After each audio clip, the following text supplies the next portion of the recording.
देखिएगा इसमें क्या है, angle between two line and plane. इसके पहले बताया था कि जब दो प्लेन के बीच का एंगल निकालना होगा तब, और अब जो बता रहे हैं कि एक लाइन और एक प्लेन रहेगा तब उसके बीच का एंगल क्या होगा, इसके बारे में।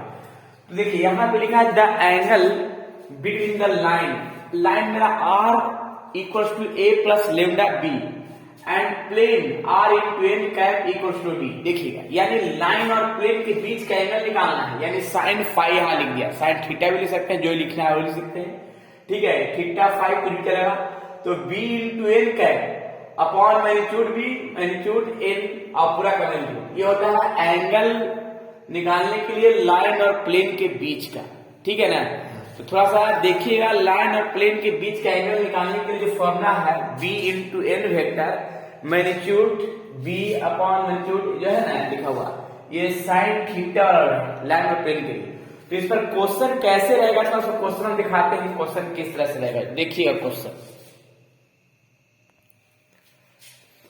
देखिए एंगल बिटवीन प्लेन का जो दो मेरा यहाँ भी एक प्लेन और एक लाइन दिया हुआ है, तो इसका एक फॉर्मूला सामने लिखा हुआ है, साइन फाइबर b इंटू एन कैप। यानी देखिए यहाँ पे क्या है, जो यहाँ b है लेमडा के साथ जो है ये b है, तो यहाँ पे b हो गया मेरा ये वाला, ठीक है। तो देखिए let b vector equals to 2i plus 3j plus 6k, और ये जो है n वेक्टर, देखिए n कैप है, जो इसको n वेक्टर मान n कैप मान जो दिया हुआ है 10i plus 2j minus 11k, clear. अब इसमें हम एक काम क्या करेंगे कि दोनों का डॉट प्रोडक्ट निकालेंगे, b डॉट n कैप, दोनों का डॉट निकालेंगे तो यहाँ पे 20 आ जाएगा प्लस 6 आ जाएगा माइनस 66 आ जाएगा, तो लिखेंगे इसमें क्या कि -40, क्लियर। अब इसके बाद एक चीज और है कि दोनों का हम मॉडुलस निकाल लेते हैं, दोनों का मॉडुलस निकालते हैं, यहाँ पे 4 हो जाएगा, यहाँ 9 हो जाएगा, यहाँ पे 36 हो जाएगा, इक्वल टू क्या जाएगा 7, और एन कैप का निकालेंगे मॉडुलस, तो निकालेंगे ना 100 प्लस 4 124, यानी आ गया 1, यह आ जाएगा 50, क्लियर। अब यहाँ पे एंगल निकालने का फॉर्मूला सामने दिख रहा है, b डॉट एन कैप, तो b डॉट एन कैप यहाँ पे आ गया है, और b का मैग्नीट्यूड है 7 और n का मैग्नीट्यूड है 15, क्लियर। अब ये साइन को ये साइड कर देंगे तो 5 और क्या हो जाएगा साइन इनवर्स, मॉडुलस में माइनस क्या हो जाएगा प्लस 7 इंटू 1 15, और ये जो आया यही कंप्लीट आंसर, जो भी कैंसिल करके आएगा वो आंसर आएगा। यानी लाइन और प्लेन का बीच का एंगल निकालने के लिए जब वेक्टर फॉर्म का क्वेश्चन आएगा तब, और लाइन और प्लेन में हम कार्टेशियन फॉर्म का होगा कैसे होगा उसके बारे में थोड़ा सा बताते हैं, इसको जरा नोट कर लीजिए, ठीक है। वेक्टर फॉर्म में लाइन और प्लेन के बीच का एंगल निकालना है, कार्टेशियन फॉर्म के बताते हैं। देखिए ये कार्टेशियन फॉर्म का है, कार्टेशियन फॉर्म में क्या लिखा है कि the angle phi between the line, यानी ये लाइन कार्टेशियन फॉर्म में दिया हुआ है और कार्टेशियन फॉर्म में प्लेन भी दिया हुआ है, तब यहाँ पे साइन फाई बराबर क्या लिखेंगे, यानी a into l plus b into n plus c into n लिखा हुआ है, और एल एन एन का स्क्वायर और a b c का स्क्वायर और मॉडुलस, ये होता है जब दो प्लेन, जब एक लाइन और एक प्लेन के बीच का एंगल निकालना हो तब ये फॉर्मूला होगा। यानी जो भी लाइन है ये नीचे का जो टर्म होता है वो, और ये कोफिशिएंट x y z का मल्टीप्लाई कर देंगे, और दोनों का यानी एल एन एन का स्क्वायर और ए बी सी का स्क्वायर रूट, ठीक है, और मॉडुलस लगा देंगे, तब मेरा कार्टेशियन फॉर्म में एंगल निकालने का यूज हो जाएगा, ठीक है। इसका जरा एक क्वेश्चन देखते थोड़ा कैसे क्वेश्चन रहेगा, क्लियर हो जाएगा। देखिए find the angle between the line, line मेरा ये हो गया और प्लेन मेरा ये हो गया, और एंगल निकालने के लिए फॉर्मूला देखिए, साइन फाई बराबर, साइन क्या है ए बी और सी एल एम एन, देखिएगा 10 into 2 10 into 2 plus 2 into 3 plus 11 into 6 minus 11 है तो यहाँ पे 6 और डिवाइड 10 का स्क्वायर 2 का स्क्वायर और माइनस 11 का स्क्वायर। क्लियर? फिर 2 का स्क्वायर 3 का स्क्वायर 6 का स्क्वायर। इसमें भी आ जाएगा sin 5 बराबर ऊपर में आएगा 20 और 20 और यहाँ पे आएगा 6 यानी -14 सोल्व करके और इसका आ जाएगा 15 और ये आ जाएगा 7 तो यहाँ पे 5 बराबर हो जाएगा साइन इनवर्स मॉडुलस में माइनस प्लस हो जाएगा। तो इस तरह से हम लाइन और प्लेन के बीच का एंगल निकाल सकते हैं जो सामने दिख रहा है। लाइन और प्लेन के बीच को हम इस तरह से एंगल निकालेंगे। क्लियर? तो इसी तरह से हम आगे थ्योरी देते हैं। ये तो रहा वेक्टर फॉर्म में जब लाइन और प्लेन के बीच का एंगल निकालने के लिए कहा जाएगा तब वेक्टर का और एक कार्टेशियन का दोनों मैंने क्लियर कर दिया है। अब इसके बाद नेक्स्ट थ्योरी देते हैं, इसको नोट कर लीजिए।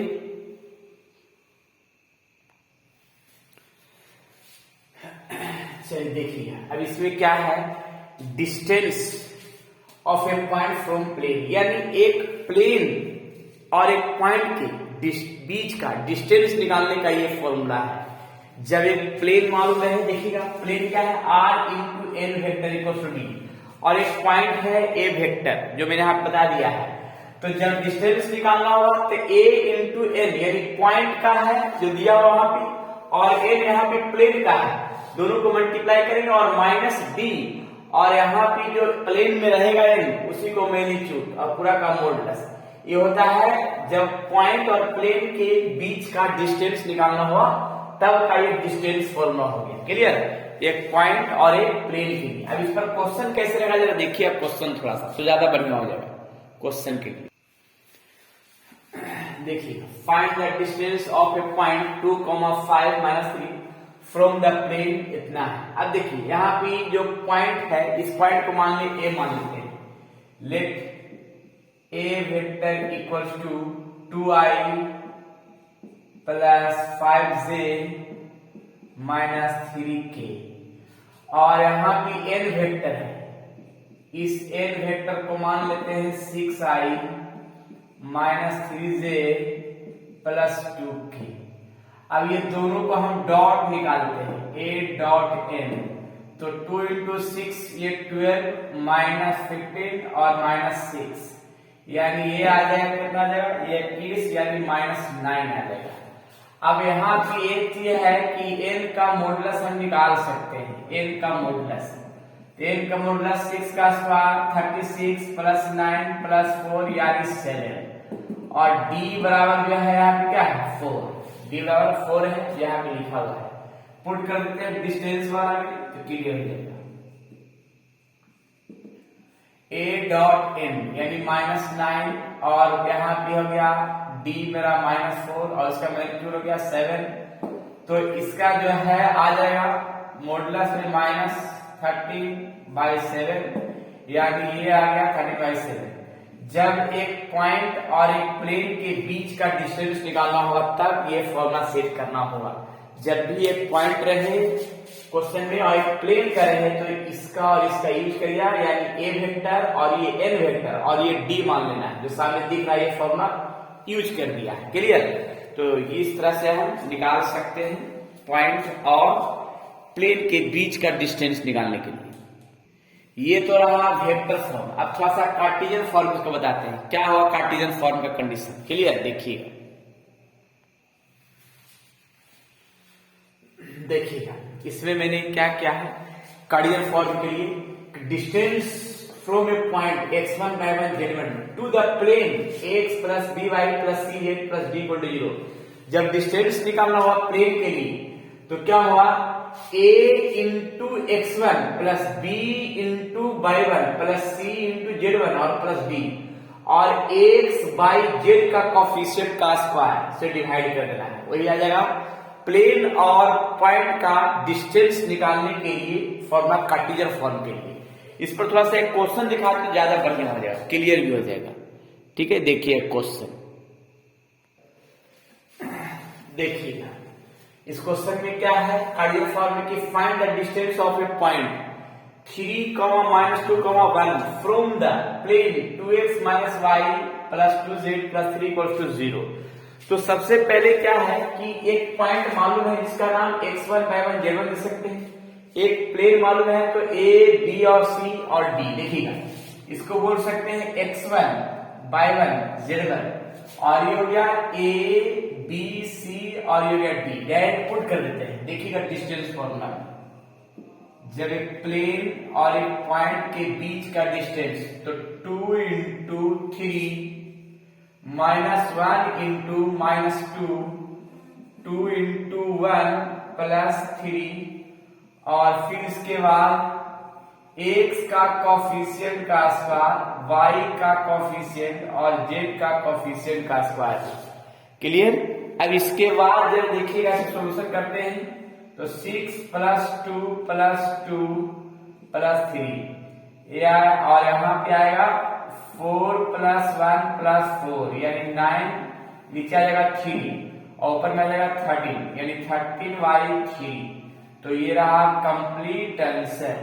इस तरह से पॉइंट और प्लेन के बीच का डिस्टेंस हम निकाल सकते हैं। क्लियर।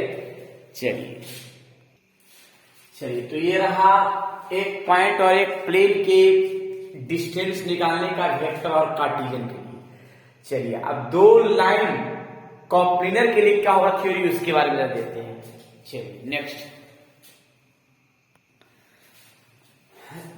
देखिएगा, दो लाइन अगर कॉप्लिनर कहा जाए, देखिएगा यहाँ x - x1 / a1, y - y1 / b1, z - z1 / c1, x - x2 / a2 equals to y - y2 / b2 equals to z - z2 / c2 are कॉप्लिनर। अब दो लाइन कॉप्लिनर रहे तो इसके लिए formula x2 - x1, y2 - y1, z2 - z1, a1 b1 c1, a2 b2 c2। अगर इसका determinant 0 आता है तो समझ जाइए कि कॉप्लिनर है, 0 नहीं आता है तो कॉप्लिनर नहीं है। क्लियर। इस पर थोड़ा सा इसका क्वेश्चन दिखा दे, कैसे क्वेश्चन रहेगा तो ज्यादा बढ़िया हो जाएगा, क्लियर भी हो जाएगा। ठीक है, देखिएगा इसमें क्वेश्चन है so that the lines x + 3 - 3 y - 1 z - 5/5 x plus इतना और y - 2y इतना z - 5/5।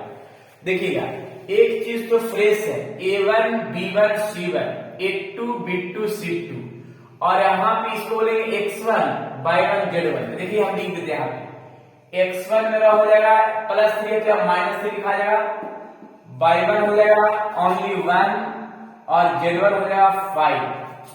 ठीक है, x2 हो जाएगा -1, y2 हो जाएगा 2 और z2 हो जाएगा ओनली 5, ये वाला 5। फिर होगा a1 हो जाएगा -3 और b1 हो गया 1 और c1 5। फिर होगा a2 -1 v2 2 और c2 5। अब यहां पे देखिएगा x2 - x1 तो x2 मेरा कितना है -1 और x1 -3 y2 - y1 यानी 2 - 1 z2 - z1 यानी 5 - 5। क्लियर हो गया। फिर देखिए नीचे हो गया a1 b1 c1 a2 b2 और c2। अब इसका डिटरमिनेंट निकालना है। अगर डिटरमिनेंट 0 आता है तो कॉप्लिनर है, 0 नहीं है तो नॉन कॉप्लिनर है। देखिए यहाँ पे 2 हो गया 1 हो गया 0 हो गया, 3 हो गया 1 हो गया 5 हो गया और यहाँ पे -1 है, यहाँ पे 2 और यहाँ पे 5। अब इसका डिटरमिनेंट निकालते हैं तो डिटरमिनेंट क्या आएगा, देखिए 2 के साथ ढक लेते हैं तो 5 - 10 -15 प्लस और 0 के साथ ढकते हैं तो कितना आएगा -6 + 1 और यहाँ पे अगर 2 × -5 और ये आ जाएगा 0, ये भी आ जाएगा 0 तो यहाँ पे आ जाएगा -10 आ गया है। तो -10 आ गया तो कॉप्लिनर होगा नहीं, कहीं गड़बड़ तो नहीं कर दिया।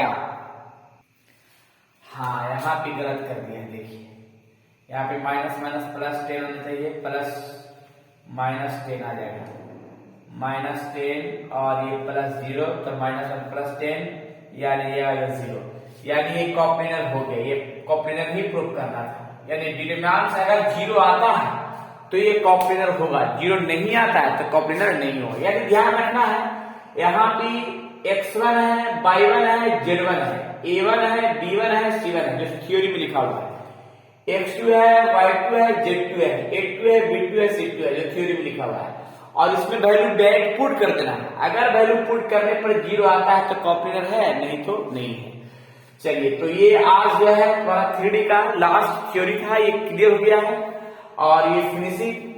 अब जो है इस जितना भी थ्योरी दिया गया है और सभी थ्योरी का वीडियो प्लेलिस्ट में हम डाल दे रहे हैं और उसको अच्छा से देख लीजिएगा, नोट तैयार कर लीजिएगा, ये तुम्हारे बोर्ड के लिए बहुत इंपॉर्टेंट है।